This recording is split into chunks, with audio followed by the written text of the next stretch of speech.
రౌడీలు రిషి వాళ్ళ పైన దాడి చేయడంతో నెక్స్ట్ ఏంటి అని అనుకుంటారు కదా! సో, ఇందులో డిస్కస్ చేయడానికి ఏముంది? మనం కొన్ని రోజులు ఎక్కడికైనా వెళ్ళి దాక్కోవడం బెటర్ అని సిద్ధు అంటాడు. ఓ సిద్ధు, దాక్కోవడం వల్ల ఈ సమస్యకు పరిష్కారం అవుతుందని నువ్వెలా అనుకుంటున్నావు? ఏదైనా సరే మనం ఇక్కడే ఉండి దాన్ని ఎదుర్కోవాలి. అదే పరిష్కారం అని రిషి అంటాడు. ఎక్కడో దాక్కోవడం వల్ల ఈ సమస్యకి పరిష్కారం కాదని నాకు కూడా తెలుసు రిషి. కానీ మనం ప్రస్తుతం ఉన్న పరిస్థితిని కూడా చూడాలి కదా! మనం ఇప్పుడు ఎదురు తిరిగే సిచ్యుయేషన్‌లో లేము. నాకొచ్చిన ఇన్ఫర్మేషన్ ప్రకారం ఇప్పటికే ఆ రౌడీలు సిటీ అంతా మన కోసం వెతుకుతున్నారు. ఇప్పుడు కానీ మనం వాళ్ళకి దొరికితే ఇంకా అదే మనకి ఎండ్ అవుతుంది. మనమేం వాళ్ళకి భయపడి పారిపోవడం లేదు. సిచ్యుయేషన్ మన చేతుల్లో లేదు అంటున్నాను. మనం ఖచ్చితంగా ఎదురు తిరుగుదాం. కానీ ఇది సరైన టైం కాదు అని సిద్ధు అంటాడు. రిషి కూడా సిద్ధు చెప్పిన దాన్ని అర్థం చేసుకోవడానికి ట్రై చేస్తాడు. ఐ థింక్ సిద్ధు చెప్పిందే రైట్ రిషి. ఫస్ట్ మనం ఎక్కడికైనా వెళ్ళి కొన్ని రోజులు దాక్కుందాం. ఆ తర్వాత ఏం చేయాలో డిసైడ్ అవుదాం. ఆ రౌడీలు ఎంత డేంజరస్‌గా ఉన్నారో ఈరోజు మనం వాళ్ళ చేతుల్లో నుంచి దాదాపుగా ఎలా తప్పించుకున్నామో నువ్వు కూడా చూసావు కదా రిషి అని మను చెప్తాడు. మరి మన కంపెనీ సంగతి ఏంటి? మనం వెళ్ళి హైడ్ అయితే మన కంపెనీని కంట్రోల్ చేసేది ఎవరు అని రిషి అడుగుతాడు. నువ్వు దాని గురించి ఏం వరీ అవ్వాల్సిన అవసరం లేదు. నేను ఆల్రెడీ గీతతో మాట్లాడాను. అండ్ నీకు కూడా ఇప్పట్లో కోర్టుకి అటెండ్ అయ్యే ఇంపార్టెంట్ కేసెస్ ఏమీ లేవు. ఇంకా సిద్ధు కూడా తన మీటింగ్స్ని కేసెస్ని కొన్ని వీక్స్ తర్వాతకి వాయిదా వేసుకున్నాడు. ఇంకా ఏదైనా ఎమర్జెన్సీ సిచ్యుయేషన్ వస్తే ఖచ్చితంగా గీత మనకి ఇన్ఫామ్ చేస్తుంది. సో నువ్వు మన కంపెనీ గురించి టెన్షన్ పడాల్సిన అవసరం ఏం లేదు అని మను చెప్తాడు. ఓకే, ఆఫీస్ ఇష్యూ అంటే సాల్వ్ అయ్యింది. కానీ మనం ఇప్పుడు ఎక్కడికి వెళ్ళి హైడ్ అవ్వాలి అని రిషి అడుగుతాడు. ఆ క్వశ్చన్కి వాళ్ళ దగ్గర సమాధానం లేదు. ఎందుకంటే వాళ్ళకి ఎక్కడికి వెళ్ళాలో వాళ్ళకి తెలియదు. వాళ్ళకి రిలేటివ్స్ లేరు, ఎవరు ఫ్రెండ్స్ లేరు. వాళ్ళకి చిన్నప్పటి నుంచి అన్నీ వాళ్ళ ముగ్గురే. సో వాళ్ళకి హైడ్ అవ్వడానికి ఇప్పుడు ఎలాంటి ప్లేస్ కనిపించట్లేదు. ఎక్కడికి వెళ్ళాలో అర్థం కావట్లేదు. పోనీ కంట్రీ వదిలి వెళ్ళిపోదామా అంటే సిచ్యుయేషన్ అనుకూలంగా లేదు అని మను చెప్తాడు. What about south India? మన చెన్నై బ్రాంచ్కి వెళ్ళిపోతే అని సిద్ధు అంటాడు. వాట్? ఈ పాటికే మన చెన్నై బ్రాంచ్ కూడా వాళ్ళ అబ్జర్వేషన్లో ఉంటుంది. మనం అక్కడి నుంచి ఇక్కడికి వచ్చి చాలా ఇయర్స్ అయిపోతుంది. మనకు అక్కడ కనెక్షన్స్ కూడా లేవు అని రిషి అంటాడు. వాళ్ళు ఎక్కడికి వెళ్దామా అని ప్లాన్స్ వేసుకుంటూ ఉండగా వసు మాత్రం తన మొబైల్ వైపు చూస్తూనే ఉంటుంది. సడన్గా మా ఇంటికి వెళ్దాం అని వసు అంటుంది. వసు అలా అనేసరికి అందరూ సడన్గా వసు వైపు చూస్తారు. ఇక్కడ సౌత్ ఇండియానా అని సిద్ధు అడుగుతాడు. అవును, నాది సౌత్ ఇండియానే, ఆంధ్రప్రదేశ్. మా ఫ్యామిలీ అక్కడే ఉంటుంది. మాది విలేజ్ కాబట్టి వాళ్ళకి అది కనిపెట్టడం చాలా కష్టం అవుతుంది. మీరు అక్కడ సేఫ్గా ఉండొచ్చు అని వసు చెప్తుంది. ఈ పరిస్థితుల్లో నువ్వు నన్ను అక్కడికి తీసుకెళ్ళాలనుకుంటున్నావా? నీ పేరెంట్స్ నీకు వాళ్ళకి ఎలాంటి సంబంధం లేదని చెప్పిన విషయం మర్చిపోయావా? వాళ్ళు నన్ను వాళ్ళ అల్లుడిగా కూడా కన్సిడర్ చేయలేదు. అలాంటిది నన్ను ఈ పరిస్థితిలో వాళ్ళ దగ్గరికి తీసుకెళ్తావా అంటూ రిషి వసుని కొంచెం ఎగతాళిగా మాట్లాడినట్టు మాట్లాడతాడు. నాకు తెలుసు, కానీ మన సంగతి ఏంటి? మనం ఎప్పుడైనా ఆ తర్వాత వాళ్ళని కలవడానికి వెళ్ళామా? మన సిచ్యుయేషన్ అర్థం చేసుకోమని వాళ్ళకి ఎక్స్ప్లెయిన్ చేశామా? వాళ్ళకి ఒక్క మాట కూడా చెప్పకుండా నేను మిమ్మల్ని పెళ్లి చేసుకున్నాను. అది చూసాక నా పేరెంట్స్ అలా రియాక్ట్ అవ్వడం కరెక్టే. అందులో వాళ్ళ తప్పేముంది అంటూ వసు వాదిస్తుంది రిషితో. సో వాళ్ళని ఒప్పించడానికి ఇదే పెర్ఫెక్ట్ ఆపర్చునిటీ. మనం కూడా హైడ్ అవ్వడానికి ప్లేస్ దొరుకుతుంది. వసుకు కూడా తన పేరెంట్స్తో తిరిగి కలవడానికి మంచి ఆపర్చునిటీ దొరుకుతుంది. విన్ విన్ సిచ్యుయేషన్ ఏమంటారు అని ప్రేరణ అంటుంది. వాళ్ళు అలా డిస్కస్ చేసుకుంటూ ఉండగా ఒక నర్స్ వచ్చి మీ డిశ్చార్జ్ పేపర్స్ రెడీగా ఉన్నాయి అని చెప్తుంది. సో వసు, నేను వెళ్తాను, మీ కార్డ్ నా దగ్గర ఉంది కదా అని వసు రిషి వైపు చూస్తుంది. రిషి ఓకే చెప్తాడు. వసు ఏమో హాస్పిటల్ బిల్ పే చేయడానికి వెళ్తుంది. రిషి ఏమో చాలా కష్టంగా బెడ్ పై నుంచి లేచి తన ఫ్రెండ్స్ వైపు సీరియస్ లుక్స్ ఇస్తాడు. This is not good guys, మనం తన ఇంటికి వెళ్ళలేము అని రిషి అంటాడు. ఎందుకు వెళ్ళలేం అని మను అడుగుతాడు. తను ఏదో విలేజ్లో ఉంటానని చెప్తుంది. నాకు తెలిసి వాళ్ళ ఇల్లు ఏ అడవిలోనో ఉంటుంది. మనం అక్కడికి వెళ్తే ఖచ్చితంగా సఫర్ అవుతాము. ఏ అడవి జంతువుల చేతుల్లోనో చచ్చిపోయే కంటే ఇక్కడ ఉండి ఈ గుండాల చేతిలో చచ్చిపోవడం బెటర్. ఒకవేళ అది అడవిలో లేకపోయినా విలేజ్ అంటే ఆ ఈగలు దోమలు, నేను రాను బాబు అంటూ రిషి కొంచెం చిన్నపిల్లాడిలాగా మారం చేస్తాడు అక్కడికి వెళ్ళొద్దు అను. మనకి వేరే దారి లేదు రిషి, మేమిద్దరం అమ్మాయిలం, మీరిద్దరు ఏమో పేషెంట్స్. నా హస్బెండ్ ఒకడే హెల్దీగా ఉన్నాడు. ఇప్పుడు తనకు కూడా ఏమైనా జరిగితే మనమంతా ఏం చేయాలి? మనం ఉండడానికి ఒక సెక్యూర్ ప్లేస్ కావాలి. అది వసు ఇల్లు అయితేనే సేఫ్ అని ప్రేరణ గట్టిగా పట్టుపడుతుంది. ప్రేరణ, నేను చెప్పేది నీకు అర్థం కావట్లేదు. మనం వసు సిచ్యుయేషన్ కూడా కన్సిడర్ చేయాలి కదా! వాళ్ళ ఇంట్లో నేను మాత్రమే ఉంటే ఇట్స్ ఓకే. ఎలాగో అడ్జస్ట్ అవుతాను. అది వాళ్ళకి పెద్దగా భారమేమీ కాదు. కానీ మనం నలుగురం వాళ్ళ ఇంటికి వెళ్తే వాళ్ళు ఎంత ఇబ్బంది ఫీల్ అవుతారు. నీకు వసు సిచ్యుయేషన్ తెలుసు కదా! మన కుటుంబం కోసం తనకి జాబ్ చాలా అవసరమని ఎన్నో సార్లు చెప్పింది. మనమందరం అనుకోకుండా అక్కడికి వెళ్తే వాళ్ళు కంగారు పడొచ్చు. వాళ్ళని మనం ఇబ్బంది పెట్టిన వాళ్ళం అవుతాం. కొంచెం ప్రాక్టికల్‌గా ఆలోచించు ప్రేరణ అని రిషి చెప్తాడు. ఒక విధంగా రిషి చెప్పింది కూడా కరెక్టే. మనం ఆ ఇంట్లోకి అలా దూసుకెళ్ళలేం. రిషి అయితే అల్లుడు కాబట్టి అలా వెళ్ళినా పర్లేదు. కానీ మన సంగతి ఏంటి అని సిద్ధు అంటాడు. Guys, no discussions. మనం వసు వాళ్ళ విలేజ్కి వెళ్తున్నాం అంతే. మన దగ్గర డిస్కస్ చేసే అంత టైం లేదు. రిషి, నువ్వేం మా గురించి వరీ కాకు. నీకు అసలే చాలా ఇంజురీస్ అయ్యాయి. నీకు రెస్ట్ అవసరం. నువ్వు అక్కడవే వసు వాళ్ళ ఇంట్లో ఉంది కనివి. నీకు అక్కడే బెస్ట్. మేము ఆ విలేజ్కి దగ్గరలో ఏమైనా సిటీ ఉంటే అక్కడ ఏ హోటల్సో సత్రాలో మేము ఉండడానికి ఏదో ఒకటి దొరకకపోదు. ఫస్ట్ మనం ఈ నైటే ఈ సిటీ నుంచి బయటపడాలి అని ప్రేరణ అంటుంది. ఈలోపు వసు బిల్ సెటిల్ చేసి లోపలికి వస్తుంది. మీ కార్ట్ అంటూ రిషికి ఇవ్వబోతుంది. ప్రస్తుతానికి నీ దగ్గర ఉంచు, నాకు అవసరమైనప్పుడు అడుగుతానని రిషి చెప్తాడు. సరే, మనం ఇప్పుడు ఇక్కడ నుంచి ఎలా వెళ్తున్నాం అని ప్రేరణ ఇంకో క్వశ్చన్ అడుగుతుంది. ఇప్పుడు పబ్లిక్ ట్రాన్స్పోర్ట్ తీసుకుంటే అది చాలా రిస్క్. మన కార్లో వెళ్ళడమే సేఫ్. ఇక్కడ నుంచి ఆంధ్ర వెళ్ళాలంటే కనీసం 12 అవర్స్ అయినా పడుతుంది. నాకైతే కొన్ని పాకెట్ రోడ్స్ తెలుసు. దాని ద్వారా మనం ఒక 2-3 అవర్స్ కవర్ చేయొచ్చు, ముందే వెళ్ళొచ్చు అని సిద్ధు చెప్తాడు. గాయ్స్, యాక్చువల్లీ ఢిల్లీ నుంచి ఆంధ్ర రావాలంటే మినిమం 30 అవర్స్ పడుతుంది. సో ఇది స్టోరీ కాబట్టి అడ్జస్ట్ అయిపోండి. 30 అవర్స్ కార్ డ్రైవ్ అంటే సిద్ధు బలైపోతాడు పాపం. నువ్వేం ఎక్కువగా స్ట్రెయిన్ అవ్వకు బేబీ, నేషనల్ హైవేస్ మీద నేను డ్రైవ్ చేస్తాను అంటూ ప్రేరణ సిద్ధుకి సైడ్ హగ్ ఇస్తుంది. ఓ సచ్ ఎ లవ్లీ కపుల్ అని మను అంటాడు. వసు ఏమో తన్ని తీసుకున్న నిర్ణయం రైటా రాంగ్ అంటూ టెన్షన్ పడుతూ ఉంటుంది. వాళ్ళ ఆంధ్ర జర్నీని స్టార్ట్ చేస్తారు. సిద్ధు ఏమో డ్రైవింగ్ సీట్లో, ప్రేరణ ఏమో ప్యాసింజర్ సీట్లో. మిడిల్ సీట్స్లోనేమో రిషి, వసు, బాగా బ్యాక్ సైడ్ సీట్లోనేమో మను ఉంటారు. అలా సైలెంట్గా సాగుతుంది వాళ్ళ ప్రయాణం. అప్పుడు సడన్గా వసు ఇలా అంటుంది, నేను మీ అందరికీ ఒక ఇంపార్టెంట్ విషయం చెప్పాలనుకుంటున్నాను అంటుంది. ఏంటది అని రిషి అంటాడు. మీ అందరికీ నాకు రిషి సార్కి మధ్య ఉన్న సంబంధం ఏంటో బాగా తెలుసు కదా. ఐ మీన్, మా మ్యారేజ్ ఓన్లీ పేపర్స్ వరకు మాత్రమే.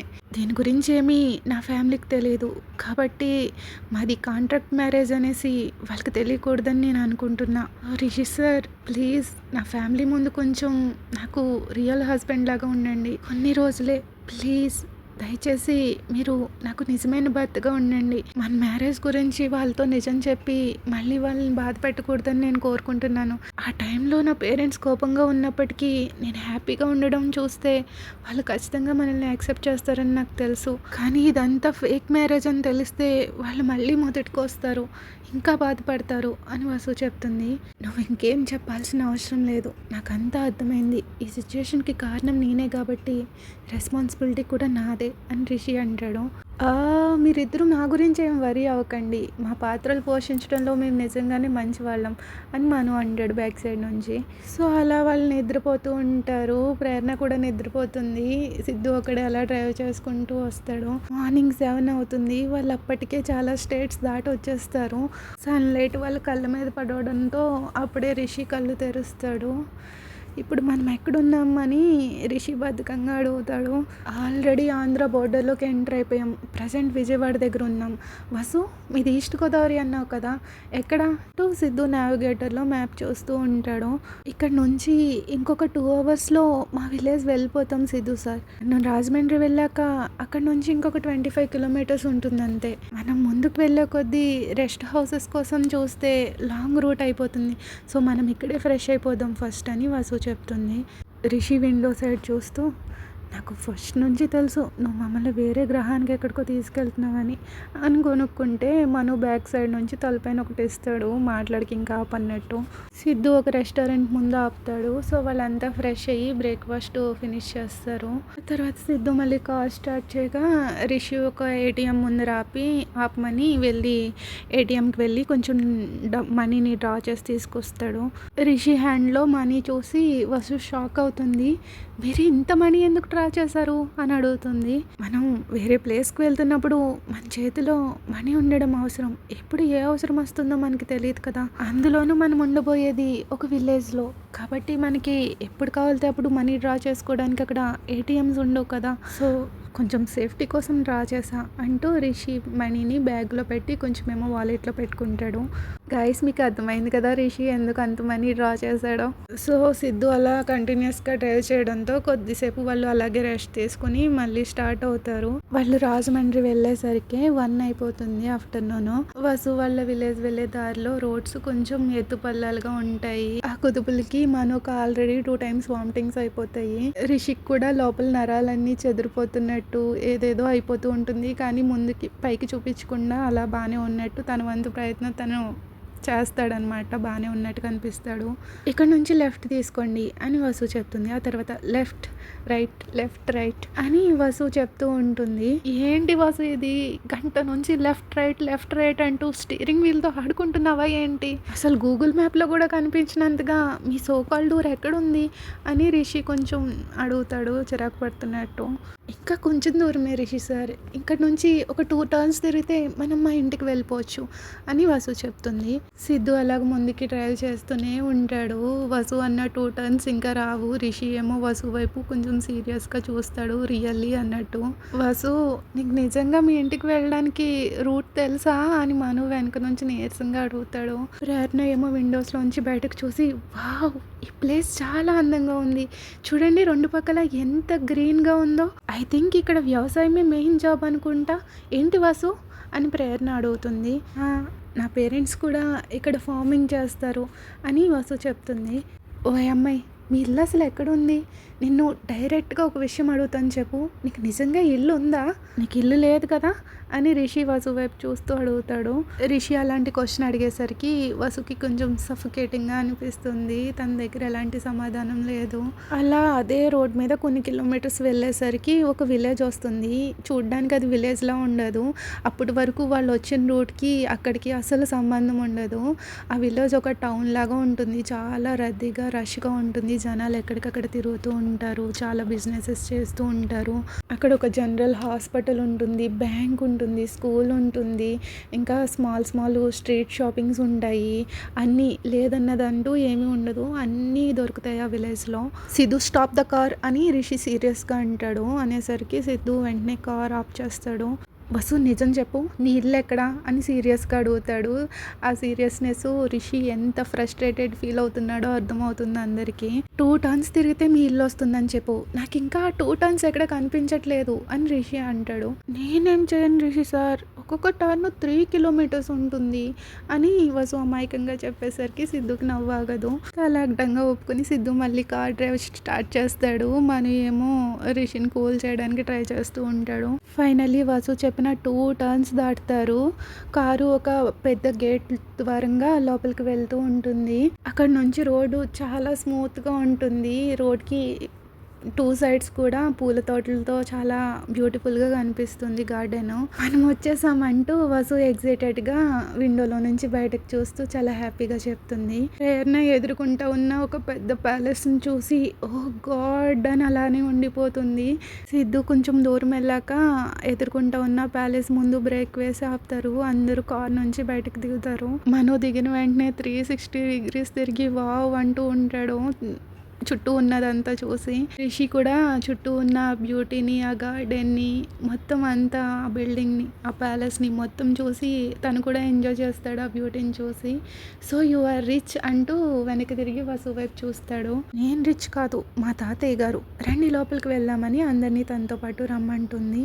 ఇల్లన్నో ఇది చూస్తే ఇంద్రభవనంలో ఉంది అని మను అంటాడు. వసు స్మైల్ ఇస్తుంది. సో నువ్వు చెప్పిన ఆ 2 turns మనం దాటిన రోడ్డు కూడా ఈ కాంపౌండ్లో భాగమే కదా అని సిద్ధు అడుగుతాడు. అక్కడ నుంచి మా హౌస్ ఎంట్రన్స్ స్టార్ట్ అవుతుంది. ఆ గేట్ ఎంట్రన్స్ దగ్గర మా ఇంటి పేరు ఉంటుంది, చంద్రగిరి విల్లా అని, చూడలేదా అని వసు చెప్తుంది. ఓ మీ ఇంటి పేరే మీ ఊరి పేరా? అయినా కానీ మీ ముగ్గురికి ఈ ప్లేస్ చాలా పెద్దది కదా ఉండడానికి అని రిషి చెప్తాడు. వసు నడవడం ఆగిపోయి వెనక్కి తిరిగి చూస్తుంది రిషి వైపు. యాక్చువల్లీ నేను ఇప్పటివరకు మీతో ఒక విషయం చెప్పలేదు అంటుంది. వసుకి ఇంత పెద్ద ఇల్లుందని తెలుసుకున్నాక రిషి ఆల్రెడీ షాక్ అయ్యాడు. సో ఇప్పుడు ఇంకో షాక్ ఇవ్వబోతుందని అర్థమైపోతుంది రిషికి. ఏంటది అని అడుగుతాడు. మా ఫ్యామిలీ అది మాది జాయింట్ ఫ్యామిలీ. ఇక్కడ ఉండేది నేను నా పేరెంట్స్ మాత్రమే కాదు, పెదనాన్నలు పెద్దమ్మలు ఇంకా వాళ్ళ పిల్లలు, అదే నా కజిన్స్, ఇంకా నానమ్మ తాతయ్య అందరం కలిసే ఉంటాం. మా నాన్నగారే అందరికన్నా చిన్నతను, ఆయనకి 3 అన్నయ్యలు ఉన్నారు. సో టోటల్గా ఇక్కడ 5 ఫ్యామిలీస్ కలిసి ఉంటాము ఒకే ఇంట్లో. యాక్చువల్లీ ఇది మా యాన్సెస్ట్రల్ హౌస్. మేమంతా మా ఫ్యామిలీ సంస్కృతి సంప్రదాయాలు బాగా ఫాలో అవుతాము కాబట్టి అందరం ఒకే చోట కలిసి ఉంటాము. సో మాది జాయింట్ ఫ్యామిలీ అని వసు మొత్తం చెప్తుంది. వసు చెప్పింది విని వాళ్ళంతా కల్లాపు చెప్పుకుని ఒకరు మొహాలు ఒకరు చూసుకుంటారు. మిగతా 3 అయితే హ్యాపీ రిషికి జాయింట్ ఫ్యామిలీ దొరికిందని. రిషి అయితే జాయింట్ ఫ్యామిలీ వై ఎందుకు అంటూ కొనుక్కుంటూ తన కాలనీ నేలకేసి కొట్టుకుంటాడు. Okay guys, that's it for today. మీకు కనుక ఎపిసోడ్ నచ్చితే లైక్ చేయడం మర్చిపోకండి. Thank you for listening. Please like, share, subscribe. Bye.